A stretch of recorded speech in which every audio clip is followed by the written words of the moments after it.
Now, at this point in my series, I'm covering the Tomb Scorpion, because I've already covered the Tomb Prince. And the Tomb Prince can fulfill certain rules that can't be fulfilled in the same way by others. But Tomb Princes can be assassinated, and that's a big disadvantage. The Tomb Scorpion, it's a very interesting unit, but it's also... They've made it more difficult to recruit large amounts of them in Warhammer 3. You can only produce the Tier 3 building in a major settlement, unlike the Ushabti Great Bows.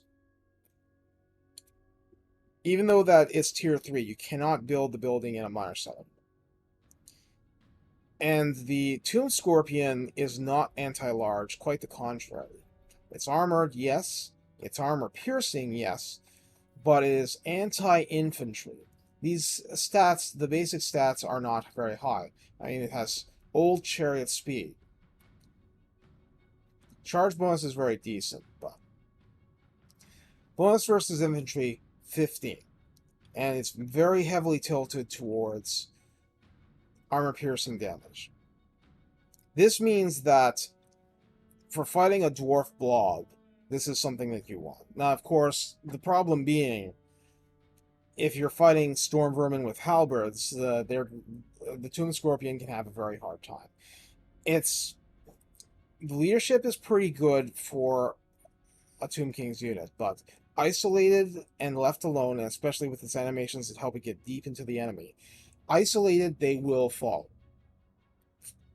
So in terms of holding the line defensively, they're not the ideal unit at all. They're there. They're single entities. They provide value as that. They have great potential. But their hit points are only decent. That's only decent. I mean, look at the Nectral ones. Almost 9,000 on Ultra. The Bone Giant. Look at what the Bone Giant has for actual hit points. That's crazy. And same thing for the... Some people call it the Hero Titan. I don't pronounce it that way usually, but, you know, whatever. It's not like I'm an expert on what... it would be Hierophant for the Arcana stuff. Well, anyway, whatever. Point is that the Tomb Scorpion is the little brother to the other single entity constructs. And therefore, there's a lot of flexibility, and it's also a Vanguard deployment unit, which is hard to use properly. But, and there's a big but here, the Vanguard deployment also means that you could deploy it with a bunch of Stalkers. You could deploy it with a bunch of Horse Archers. I mean, technically also Skeleton Horsemen, but Horse Archers that can shoot around it and on top of it while it plays around with whatever you're facing. If it's not a super heavy target, then you have a possibility of winning an engagement on a flank, which is difficult with this roster in general. If you have Stalkers and you're actually able to delay a force enough that they get off a lot of shots with these powerful anti-armor shots, you have a possibility of winning against some pretty major cavalry, even though that the Tomb Scorpion itself is not anti-cavalry.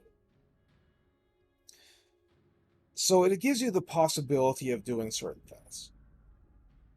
And also, there's another reason why I'm covering this so relatively late for the cool units. That's because of the Ushabti Great Bow.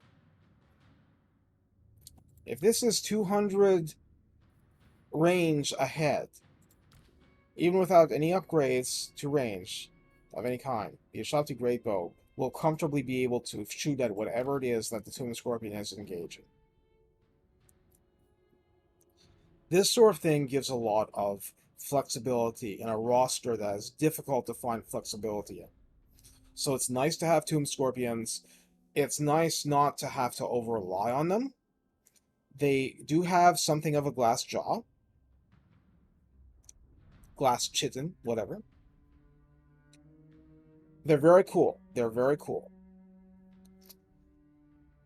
So you just have to be You have to have the balance to use them at their optimal level, but they really, really do have a place. You just have to use them with some kind of ranged component in order to take advantage of one of your few relatively early, a mid-game single entity. And if it comes down to just relatively basic skeleton archers and horse archers and even archer chariots, then that's what you do. You give the Tomb Scorpion help, and that's how you get the most out of them. They're also, if you're not too shy and you're willing to lose one sometimes, using a necrotects like in concert in melee with the Tomb Scorpion, they're both anti-infantry. Against the right targets, they're actually pretty good. And that's the thing. Necrotects, the necrotect cannot really just chase around Necrosphinx around the battlefield, given the types of targets that Necrosphinx goes after, but the Tomb Scorpion goes after infantry. And then it's able to help with heroes also, just because it's, armor piercing. It will help. But you can put them against your Dwarven Warrior stack and, let them go to town a bit. And it will help. And then you have the basic Tomb King has a bonus to attack and defense in melee. So it depends what you want to do, but you're able to give this guy support. And if you can give him support, then he can do some work for you. And that's all for this time. Take care.